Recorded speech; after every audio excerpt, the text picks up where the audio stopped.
బిస్మిల్లాహిర్రహమానిర్రహీం. రైతు సోదరులకు నమస్కారం.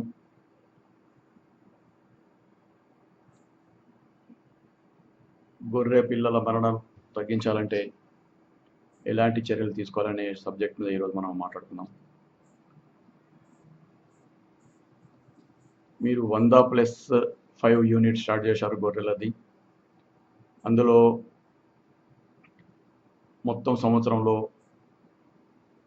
5 నుంచి 10 పిల్లలు కనుక మరణిస్తే యావరేజ్లో మీ యొక్క వ్యాపారం లాభదాయకం ఉంటుందని అనుకోవచ్చు. అలా కాకుండా 10కి మించి కనుక మీ యొక్క గొర్రె పిల్లల మరణాలు ఉంటే చాలా ఆలోచించవలసిన విషయము, జాగ్రత్త పడవలసిన విషయం. రైతులు ఈ విషయంలో కాస్త జాగ్రత్త వహించి తగు చర్యలు తీసుకోవాలి. అయితే గొర్రె పిల్లలు పుట్టిన తర్వాత ఎలాంటి జాగ్రత్తలు తీసుకోవాలి, ఎలాంటి జాగ్రత్తలు తీసుకుంటే గొర్రె పిల్లల మరణాలు శాతం తక్కువగా ఉంటుంది అనే విషయం గమనిద్దాం. జనరల్గా ఏం చేస్తారంటే గొర్రె పిల్లలు పుట్టిన తర్వాత జున్ను పాలు తాపరు వాటికి. గొర్రె పిల్లలకు జున్ను పాలు తాపకుండా తీసుకొచ్చి మనం తాగుతాం. వాళ్ళే తాగుతారు, రైతులు తాగుతారు, మీరే తాగుతారు. అది కరెక్ట్ కాదు. ఎప్పుడో ఒక గ్లాస్ తాగారు, అది వేరే, కానీ రోజు దాన్ని తాగడం మంచిది కాదు. జున్ను పాలు సమృద్ధిగా తాగించాలి.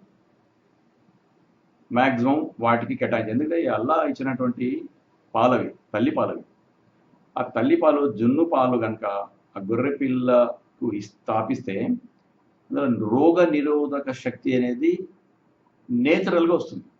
సహజ సిద్ధంగా ఆ గొర్రె పిల్లకు తల్లి నుంచి వచ్చినటువంటి జున్ను పాలు తాగటం వల్ల సహజ సిద్ధమైనటువంటి వ్యాధి నిరోధక శక్తి వస్తుంది.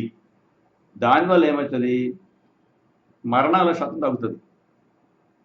సో ఈ విషయంలో రైతు సోదరులు గమనించి జున్ను పాలు మాత్రం తప్పనిసరిగా తాపించాలి, సమృద్ధిగా తాపించాలి, మ్యాక్సిమం తాపించాలి. ఈ విషయంలో ఎలాంటి కాంప్రమైజ్ కాకూడదు. ఆ తర్వాత పాలు కూడా ఏం చేస్తారంటే, మామూలుగా జున్ను పాలు ఎంత మామూలుగా తల్లి పాలు తాపడం అనేది, అదేం చేస్తారు 3 to 4 months తాపుతూ ఉంటారు. అది కూడా కరెక్ట్ కాదు. 2 నుంచి 3 నెలలు కనుక తల్లి పాలు తాపిస్తే సరిపోతుంది. ఆ తర్వాత మెల్లగా దాన్ని డిస్కంటిన్యూ చేసి ఈ మేత వైపు, పచ్చి మేత వైపు, దానా వైపు దాన్ని మరలించాలి. దానివల్ల అది పెరుగుదల బాగుంటుంది, ఆరోగ్యంగా ఉంటాయి, మరణాల శాతం తగ్గుతుంది, మీకు చాలా లాభాలు వస్తాయి. ఈ విషయంలో రైతు సోదరులు గమనించాలి. ఆ తర్వాత ఈ మినరల్ బ్రిక్స్ అని ఉంటాయి. మినరల్ బ్రిక్స్ ఏమిటి? లవణాలు. ఈ లవణాల బ్రిక్స్, మినరల్ బ్రిక్స్ అనేటివి బజార్లో దొరుకుతాయి. అవి తీసుకొచ్చి అక్కడక్కడ వేలాడగట్టాలి. ఈ గొర్రె పిల్లలను ఎక్కడైతే ఏ షెడ్లోనైతే పెడతామో పక్కన, మనం ఇందాక అనుకున్నాము ఈ పిల్లల కోసం ఒక సపరేట్ షెడ్ ఉండాలి, మన గొర్రె పొట్టేల కోసం సపరేట్ రూమ్ ఉండాలి అనుకున్నాము. అలాగే ఈ గొర్రె పిల్లల కోసం ఏర్పాటు చేసినటువంటి ప్లేస్లో మినరల్ బ్రిక్స్ వేలాడదీయాలి. అఫ్కోర్స్ గొర్రెలు ఉన్న చోట కూడా వేరేలు చేయాలి, కానీ ఎక్స్క్లూజివ్గా ఈ గొర్రె పిల్లల ఉన్న చోట వేలాడదీయాలి. ఏమవుతుంది, అవి అక్కడికి వెళ్ళి కొంచెం నాకుతాయి. వాటిని నాకటం వల్ల ఏమవుతుంది, ఏదైతే లవణాలు ఏదైతే దానికి సహజ సిద్ధంగా దొరకవో దాన్ని బయట ఎక్స్టర్నల్ ఫుడ్ సప్లిమెంట్ లాగా దానికి ఇచ్చినట్టు అవుతుంది. అది చాలా తొందరగా పెరిగి వ్యాధి నిరోధక శక్తి పెరిగి మరణాల శాతం తగ్గుతుంది. ఈ విషయం కూడా రైతు సోదరులు గమనించాలి. ఆ తర్వాత ఎట్లాగైతే చలికాలంలో మనము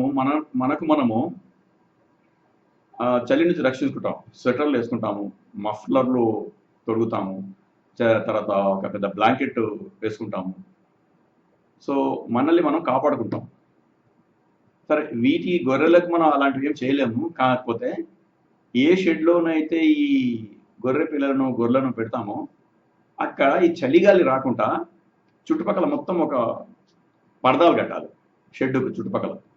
కేవలం ఇది వింటర్ సీజన్లో బాగా చలి ఉన్న సమయంలో, వర్షాకాలంలో కూడా ఒక్కోసారి ఉష్ణోగ్రత పడిపోతుంది.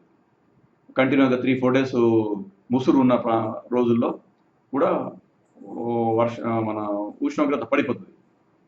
అప్పుడు కూడా చలి చలిగా ఉంటుంది కాస్త. ఆ సమయంలో కూడా తప్పనిసరిగా ఈ పరదాలు కట్టి ఈ గొర్రె పిల్లలకు చలి చలి బారిన పడకుండా కాపాడాలి. ఇది కనుక చేయగలిగితే చాలా వరకు మరణాలు తగ్గించవచ్చు. తర్వాత మరణాల శాతం తగ్గించాలంటే తీసుకోవాల్సిన చర్యల్లో భాగంగా అతి ముఖ్యమైనది నట్టల నివారణ. నట్టల నివారణ అనేది చాలా అనివార్యమైన విషయం. దాన్ని కనుక ఇగ్నోర్ చేస్తే, నిర్లక్ష్యం చేస్తే మరణాల శాతం పెరిగి మీకు కావలసినంత నష్టం వస్తుంది. కాబట్టి ఏ రైతు కూడా నష్టం కోరుకోడు, కేవలం లాభమే కోరుకుంటాడు. కొద్దిగా గొప్ప నష్టం వచ్చిందంటే పర్వాలేదు, కానీ నష్టాల మీద నష్టాలు వస్తుంటే వ్యాపారం వదిలిపెట్టుకోవాల్సి వస్తుంది. సో వ్యాపారంలో లాభం పొందాలా, నష్టం పొందాలా అనేది మీ చేతిలో ఉంది, వేరెవరి చేతిలో కూడా లేదు. నట్టల మందు అనేది సంవత్సరంలో 3 సార్లు వేయించాలి. ఇప్పుడు ఏమవుతుంది, ఆరోగ్యంగా ఉండి అవి మీకు మరణాల శాతం తగ్గుతుంది. ఈ నట్టల ఈ డీవార్మింగ్, నట్టలు వస్తానికి కారణం ఏంటి అంటే, ఇందాక ఒక వీడియోలో చెప్పాను నేను, మేత వేయటంలో జాగ్రత్త ఎలా అనేటువంటి, మేతతో నిర్మాణం చేయాలని చెప్పి అందులో ఆ వీడియోలో చెప్పాను. ఒకసారి మళ్ళీ ఆ వీడియో చూడండి. మేత తీసుకొచ్చి కింద నేల మీద వేసేస్తారు. నేల మీద వేయటం వల్ల పరాన్న జీవులు ఉంటాయి, నట్టలు గిట్టలు అవన్నీ లోపల, వాటి యొక్క గుడ్లు ఆ జీవాలు లోపలికి పోయి బలహీన పడిపోతాయి, లోపల నట్టలు వస్తాయి, పెరుగుతాయి. ఆ లోపల కూర్చొని మనం తిన్న మేత అవి తింటుంటాయి. మీరు వేసిన మేత, మీరు తాపించిన పాలు అవన్నీ లోపల కూర్చొని నట్టలు తింటుంటాయి. కాబట్టి అవి బలహీనపడి చనిపోతుంటాయి. దానికి ఒకటే మార్గం, మందు ఉంది కదా. నిర్లక్ష్యం చేస్తే ఎట్లా? మనకు జ్వరం వస్తే మనం వెళ్ళి మందు తీసుకోం. పిల్లలకు కూడా నట్టల మందు వేస్తుంటారు ఇళ్ళల్లో కూడా, సేమ్ అంతే ఇది కూడా. అంతే జాగ్రత్తగా మీరు దాన్ని చేయాలి. నట్టల మందు సంవత్సరంలో 3 సార్లు తప్పనిసరిగా వేయించాలి. 4వ సారి కూడా వేయించవచ్చు. సో ఏ నెలలో ఏ అనేది ఇప్పుడే చెప్తాను. ముఖ్యంగా ఈ విషయం గమనించాలి. ఈ నట్టల మందు ప్రభావం ఎప్పుడు అవసరం పడుతుంది? మీరు వేయించలేదనుకోండి, ఏమవుతుంది, విరేచనాలు వస్తుంటాయి, ఈ దవడ కింద వాపు వస్తుంటుంది, తర్వాత దగ్గుతుంటాయి, కయ్యర్ 5 నిమిషాలకు వస్తే దగ్గుతూ ఉంటాయి. అంటే దీన్ని బట్టి అర్థమైందంటే దీనికి లోపల నట్టలు ఉన్నాయని తెలిసిపోతుంది. మీరు ఇంకా డాక్టర్లు కూడా ఈ విషయంలో మీకు సజెషన్స్ ఇస్తారు. నేను ఓన్లీ అవుట్లైన్స్ ఇస్తున్నాను. సో ఆ వెంటనే పరీక్ష చేయించి, ఆ పేడ పరీక్ష చేయించాలి. ఎట్లయితే మనం స్టూల్ పరీక్ష చేస్తామో అట్లాగే దాన్ని కూడా పేడ పరీక్ష చేయించేసి అలా తెలిసిపోతుంది, నట్టల గుడ్లు నట్టల ఉన్నట్టు తెలిసిపోతుంది. అప్పుడు వెంటనే నట్టల మందు తాపిస్తే మరణాల శాతం తగ్గుతుంది. ఈ జాగ్రత్త సంవత్సరంలో 3 సార్లు మాత్రం నట్టల మందు తాపించాలి. తర్వాత ఈ విషయంలో ఒక అభినందించవలసిన విషయం ఏంటంటే, ప్రభుత్వం, మన తెలంగాణ ప్రభుత్వం, ఆంధ్ర ప్రభుత్వం సంయుక్తంగా సంవత్సరంలో ఒకసారి వాళ్ళు నట్టల మందు ఉచితంగా ఇస్తున్నారు. ఆ సదుపాయాన్ని కూడా ఉపయోగించుకోవాలి. అది సదుపాయం మీకు లభించాలంటే మీరు పశు వైద్యుల సంపర్కంలో ఉండాలి. పశు వైద్యుల దగ్గర మీ యొక్క ఫారం రిజిస్ట్రేషన్ చేయించాలి. ఫారం పేరు, మీ పేరు, నంబరు, వాళ్ళ నంబర్లు కూడా తీసుకోవాలి. తీసుకుంటే ఎప్పుడు వీళ్ళు నట్టల నివారణ కార్యక్రమం ప్రత్యేకం ఒక ప్రోగ్రాం పెట్టి నెలలో ఒకసారి అని చెప్పి ఒకటి చేస్తుంటారు, అనౌన్స్ చేస్తుంటారు, పేపర్లో వస్తుంటుంది. వాళ్ళు కూడా చుట్టుపక్కల డబ్బులు సాటి రకరకాల పద్ధతుల ద్వారా మీకు అది తెలిసిపోతుంది. దాని పెద్ద భ్రమ ఇదే కాదు. అది దానిలో టచ్లో ఉండి ఇది నట్టల మందు తాపించాలి. దానివల్ల ఏమవుతుంది, ఇటు ఉచితంగా లభించే మందును ఉపయోగించుకున్నట్టు అవుతుంది, మీ యొక్క మందును కాపాడుకున్నట్టు అవుతుంది. సో రైతు ఈ విషయం ప్రత్యేకంగా మనసు పెట్టి దీన్ని పాటించాలని చెప్పి నేను మనవి చేస్తాను. నట్టల మందు గురించి మీరు ఇప్పుడు తెలుసుకున్నారు. నట్టల మందు కాకుండా ఇంకా కొన్ని టీకాలు వేయించవలసి వస్తుంది. అసలు ఎన్ని రకాల వ్యాధులు వస్తుంటాయి అనేది ఒకసారి మనం గమనిస్తే చాలా రకాల వ్యాధులు వస్తాయి, అది ఎలాంటి కాదనే వాస్తవం. కానీ అతి ముఖ్యమైనవి, జాగ్రత్త పడవలసినవి, టీకాలు వేయించవలసినవి ఒక 4-5 రకాలు. ఒకటి బొబ్బ రోగం అని వస్తుంటుంది. ఇది వైరస్ క్రిముల వల్ల కలుగుతుంది. కాబట్టి దీనికి టీకాలు ఉన్నాయి. టీకాలు కనుక సరైన సమయంలో టీకాలు వేస్తే ఇది అరికట్టబడుతుంది. అట్లాగే పీపీఆర్ అనేటువంటి వ్యాధి కలుగుతుంది. ఇది కూడా వైరస్ క్రిముల వల్ల కలుగుతుంది. దీనికి కూడా టీకాలు ఉన్నాయి. ఆ పర్టికులర్ పీరియడ్లో ఆ టీకాలు వేస్తే ఈ పీపీఆర్ వ్యాధి కూడా కంట్రోల్ అవుతుంది. చిట్క వ్యాధి, ఇది చిట్క వ్యాధి అనేది కూడా బ్యాక్టీరియా క్రమాల వల్ల కలుగుతుంది. ఈ బ్యాక్టీరియా వల్ల ఇది ఈ వ్యాధి వచ్చిందంటే ఇట్లా చిట్కా వేసే లోపల చనిపోతుంది. అందుకే దాన్ని చిట్క వ్యాధి అంటారు. సో దీనికి కూడా మందులు ఉన్నవి. జాగ్రత్త వహించి అది సరైన సమయంలో దాని మందులు వహించి తీసుకొని దాన్ని కంట్రోల్ చేసుకోవచ్చు. నీలి నాలుక వ్యాధి, నీలి నాలుక వ్యాధి దీన్ని ఇంగ్లీష్లో బ్లూ టంగ్ అంటారు. ఈ వైరస్ క్రిముల వల్ల కలుగుతుంది, దోమల వల్ల కలుగుతుంది. ఇదంతా నాలుకంతా బ్లూ అయిపోతుంది, నీలి రంగులో. దాన్ని అందుకే నీలి నాలుక వ్యాధి అని అంటారు. దీనికి ఎట్లా నివారణ చేయాలి? ఈ పాక లోపల, షెడ్ లోపల దోమలు రాకుండా జాగ్రత్త తీసుకోవాలి. అది చాలా ముఖ్యమైన జాగ్రత్త. సో ఎట్లా చేయాలి దోమలు రాకుండా అంటే దానికి సింపుల్, ఒక ఖర్చు లేనటువంటి ఉపాయం ఉంది. ఒక చిన్న కుంపట్ లాంటిది పెట్టి అందులో వేపాకు పొగ వేసి సరిపోతుంది. ఇప్పుడు ఈ మధ్య మన ఇండ్లలో ఆల్ అవుట్ అని, జెట్ అని రకరకాల మన దోమలు పాల్గొంటే మన ఇంట్లో ఈ మధ్య యూజ్ చేస్తున్నాం. యాక్చువల్లీ ఒక 30 ఏళ్ళ కింద, 40 ఏళ్ళ కింద మా చిన్నతనంలో చూసాము, కేవలం వేపా పొగని ఇంట్లో వేసేవారు. ఇంట్లో వేసేవాళ్ళు, కొట్టాలలో కూడా వేసేవారు. సో తప్పనిసరిగా ఈ వేపాకు పొగ వేయాలి. ముఖ్యంగా దోమలు బాగున్నటువంటి ఉండే సీజన్లో, వర్షాకాలంలో దోమలు ఉన్నవి అని కొంచెం గమనించిన వెంటనే పొగ వేయాలి. దానివల్ల ఏమైతే దోమలు పారిపోతాయి, నేచురల్గా వ్యాధి కంట్రోల్ అవుతుంది.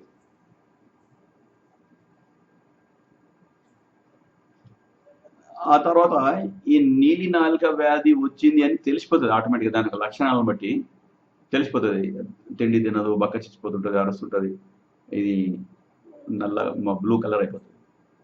వెంటనే దాన్ని తీసుకెళ్ళి పక్క రూమ్లో పెట్టాలి. దానికి ఒక చిన్న రూమ్, ఒక క్లినిక్ లాంటి రూమే పెట్టాలి. అసలు ఈ వ్యాధిగ్రస్తమైనటువంటి జీవాల కోసం ఒక సపరేట్ చిన్న క్లినిక్ లాంటిది పెట్టాలి, ఒక రూమ్ పెట్టాలి దానికోసం. అలా పడేయాలి. ఏమైతే అది వ్యాధి వేరే వాళ్ళకి సోకకుండా జాగ్రత్తగా ఉంటుంది. దానికి కంట్రోల్ చేయడానికి డాక్టర్ సలహాతోని టానిక్లు, మందులు, బలవర్ధకమైనటువంటి మందులు అవి యూజ్ చేస్తే తగ్గిపోతుంది. ఈ డాక్టర్ల సహకారం తప్పనిసరిగా ఈ విషయంలో తీసుకొని దీనికి సంబంధించిన టీకాలు ఇప్పించాలి. అప్పుడు ఆటోమేటిక్గా అవి కంట్రోల్ అయిపోతుంది. దీనివల్ల వచ్చే రిజల్ట్ ఏమిటంటే మరణాల శాతం తగ్గుతుంది. గొర్రెలు, గొర్రె పిల్లలు, పొట్టేళ్ళు ఇవి చనిపోవు, మరణాల శాతం తక్కువవుతుంది. తద్వారా మీకు లాభం ఎక్కువవుతుంది. ఎటువంటి లాభం ఎక్కువ రావాలనే ఉద్దేశమే కాబట్టి రైతు సోదరులు ఈ విషయం గమనించి జాగ్రత్త వహించాలి. సో ఈ నీలి నాలిక వ్యాధి గురించి ఇంకొక విషయం చెప్పాలి. బొబ్బ రోగము, పీపీఆర్ వ్యాధి ఇలాంటి వాటికి వైరస్ల వల్ల వస్తుంది. దానికి టీకా ఉంది, ఆ వ్యాధి రాకుండా నివారణ చేయవచ్చు. కానీ నీలి నాలిక వ్యాధికి టీకా లేదు. అయితే అందుకే పశువులు ఏం చేస్తారంటే డాక్టర్లు ఇంకొక ఉపాయం దానికోసం వాళ్ళు ఏం చేస్తారు, వ్యాధి తీవ్రతను తగ్గించడానికి కృషి చేస్తారు వాళ్ళు. కాబట్టి ఈ విషయంలో కూడా రైతు సోదరులు కొంచెం జాగ్రత్త వహించి మిగతా వాటికి ఎట్లాగో టీకాలు ఇప్పిస్తామో ఆ వ్యాధులు రాకుండా మనం కాపాడుకోగలుగుతాం. బ్లూ టంగ్ వచ్చిన వెంటనే, నీలి నాలుక వ్యాధి వచ్చిన వెంటనే అలర్ట్ అయిపోవాలి. అలర్ట్ అయిపోయి డాక్టర్ని కన్సల్ట్ చేసేసి వ్యాధి నివారణ చర్యలు చేపట్టాలి. ముఖ్యంగా వ్యాధి వచ్చింది అని గుర్తించిన వెంటనే ఆ గొర్రె పొట్టెను వెంటనే పక్క రూమ్లో మార్చాలి, క్లినిక్లోకి వేసాలి. వేసిన వెంటనే ఏమైతే అది వేరే వాళ్ళకి అటు ఇటు కాకుండా, ఇది అంటువ్యాధి కాకపోయినప్పటికీ జాగ్రత్త, అది ఇరిటేషన్ లేకుండా ఉంటుంది, జాగ్రత్తగా ఉండవలసి వస్తుంది. సో అట్లా మనం మందను కాపాడుకున్న వాళ్ళు అవుతాం. ఈ విషయంలో రైతు సోదరులు ప్రత్యేకంగా శ్రద్ధ వహించాలని చెప్పి నేను మనవి చేస్తాను. ఇప్పుడు వ్యాధుల గురించి చెప్పాము, వ్యాధులు ఎలా వస్తాయి అనే విషయం కూడా మనం చెప్పడం జరిగింది. ఇప్పుడు ఏ నెలలో ఏ టీకా వేయించాలి అనేది కార్యక్రమం, నెలవారీ కార్యక్రమం మీకు వివరిస్తాను. ఇది తూచా తప్పకుండా రైతులు పాటించాలి. ఇది నా ప్రత్యేక మనవి నేను చేస్తున్నాను. మీరు ఈ ప్రోగ్రామ్ను నెలవారీ కార్యక్రమము ఈ సంవత్సరం పొడుగుతా ఉంటుంది ఇది. దాన్ని కనుక మీరు యాజ్ ఇట్ ఈస్గా పాటిస్తే చాలా వరకు మీరు వ్యాధి నివారణ చర్యలు తీసుకున్నట్టు అవుతారు. పశువుల ఈ జీవాల మరణాలు తగ్గుతాయి. తద్వారా మీకు లాభాలు ఎక్కువైతాయి. సో ఎక్కడ చూసినా ఆనందాలు ఉంటాయి, మీరు లాభాలు ఎక్కువ పొందుతారు. ఈ విషయం గమనించాలి. ఎలాంటి అజాగ్రత్త తీసుకోకూడదు. సో జనవరి నెలలో పీపీఆర్ వ్యాధి రాకుండా టీకాలు వేయించాలి. సో ఈ దక్కని జాతి, బళ్ళారి జాతి గొర్రెలు ఉంటాయి, వాటి ఉన్ని ఉంటుంది. దాన్ని ఆ ఉన్నిలో గోమార్లు గీమాలు అవి పెరగపోయి ఎంత అవి రాకుండా మొదటిసారి కత్తిరించాలి. ఇది జనవరి నెలలో తప్పనిసరి చేయాల్సిన పనిది. మీరు ఉదయం భోజనం, మధ్యాహ్నం భోజనం, సాయంత్రం భోజనం ఎట్లా టైం ప్రకారం మనం చేసుకుంటాము, అట్లా ఇది కూడా ఏ నెల కాణాలో చేసుకుంటే బాగా. జనవరి వచ్చిన వెంటనే పీపీఆర్ వ్యాధి సోకకుండా గొర్రెలకు టీకాలు వేయించాలి.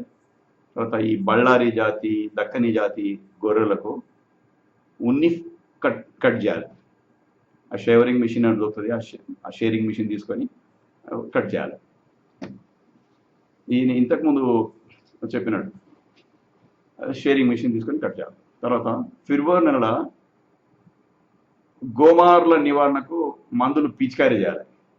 ఈ గోమార్లు అనేది ఏంటంటే చిన్నగా ఉంటాయి చాలా, అవి గొర్రెల శరీరానికి అత్తుకొని రక్తం తాగుతూ ఉంటాయి. తద్వారా ఏమైతుందంటే అవి మెల్లగా పక్క చిక్కిపోతుంటాయి, మనకు కనపడదు. ఎక్కడ ఉంటాయి అవి? వెంట్రుకల లోపల చూసుకొని ఉంటాయి, కనపడవు బయటికి.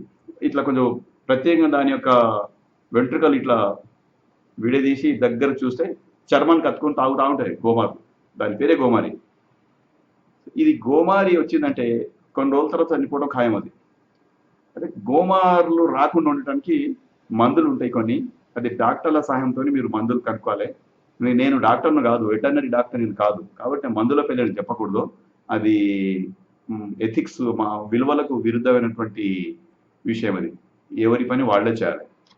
సో డాక్టర్ల సహకారంతో ఈ గోమార్ల పిచికారీ మందులు కనుక్కొని మీరు వాటికి పిచికారీ చేయాలి. దానివల్ల ఏమవుతుంది? ఆ గోమార్లన్నీ నివారించబడతాయి. తద్వారా మీ యొక్క మంద రక్షించబడుతుంది. ఈ విషయం రైతులు గమనించాలి. మార్చి నెలలో మొదటిసారి ఫస్ట్ టైం నట్టల నివారణ మందు తాగించాలి. ఆ తర్వాత దాని యొక్క ప్రాసెస్ స్టార్ట్ అవుతుంది. మీకు టోటల్గా కేర్ తీసుకున్నట్టు అవుతుంది. నట్టల నివారణ మందు తప్పనిసరిగా మార్చి నెలలో తాగించాలి. ఏప్రిల్ నెలలో గాలికుంటు వ్యాధి అనే దాన్ని రాకుండా టీకాలు ఇప్పించాలి, గాలికుంటు వ్యాధి. మే నెలలో చిటుకు రోగం రాకుండా వాటికి టీకాలు వేయించాలి. ఇది తప్పనిసరిగా చేయించవలసిన పని. జూన్ నెలలో మళ్ళీ ఒకసారి నట్టల నివారణ మందు తాపించాలి. మీరు మార్చి నెలలో తాపారు, ఏప్రిల్ మే మీరు వేరే, ఏప్రిల్లో మీరు గాలికుంటు వ్యాధికి టీకాలు ఇప్పించారు, మేలో చిటుకు వ్యాధులు రాకుండా టీకాలు ఇప్పించారు. జూన్ నెలలో నట్టల నివారణ మందు రెండోసారి తాపాలి. తర్వాత జనవరి నెలలో ఏమనుకున్నాం? దక్కని బళ్ళారి జాతి గొర్రెలకు ఉన్ని కత్తిరించాలనుకున్నాం మొదటిసారి. జూలై నెలలో మళ్ళీ అదే ఈ దక్కని జాతి బళ్ళారి జాతి కనుక మీ దగ్గర ఉంటే రెండోసారి ఉన్ని కత్తిరించాలి. దానివల్ల ఏమవుతుంది? గోమార్ల నివారణ అనేది ఈజీ అయిపోతుంది. ఆగస్టు నెలలో మళ్ళీ గోమార్ల నిర్మూలన మళ్ళీ మనం రెండోసారి మళ్ళీ పిచికారీ చేయించాలి. ఫిబ్రవరి నెలలో ఒకసారి వేసాం, అదే మందు మళ్ళీ ఆగస్టు నెలలో కూడా ఒకసారి పిచికారీ చేయిస్తే అది గోమార్ల నివారణ జరుగుతుంది. తద్వారా మీకు మంద ఆరోగ్యంగా ఉండటానికి కారణమవుతుంది. సెప్టెంబర్ నెలలో మూడోసారి నట్టల నివారణ మందు తాపించాలి. దానివల్ల నట్టల నివారణ చేయటం వల్ల దాని లోపల ఉన్న నట్టాలన్నీ బయటికి వెళ్ళిపోయి ఆరోగ్యంగా ఉంటాయి. మంద బాగా పెరగటానికి, ఆరోగ్యంగా పెరగటానికి ఇది మార్గం ఏర్పడుతుంది. తర్వాత అక్టోబర్ నెలలో దొమ్మ వ్యాధి అనేది రాకుండా టీకాలు వేయించాలి, తప్పనిసరిగా చేయాల్సిన పని. నవంబర్లో అమ్మ తల్లి వ్యాధి సోకకుండా గొర్రెలకు టీకాలు వేయించాలి మళ్ళీ. ఈ అమ్మ తల్లి స్మాల్ చికెన్ దాన్ని స్మాల్ పాక్స్ అంట లాంటిదే అమ్మ తల్లి అంటారు. అది దాని గుర్తుపట్టవచ్చు.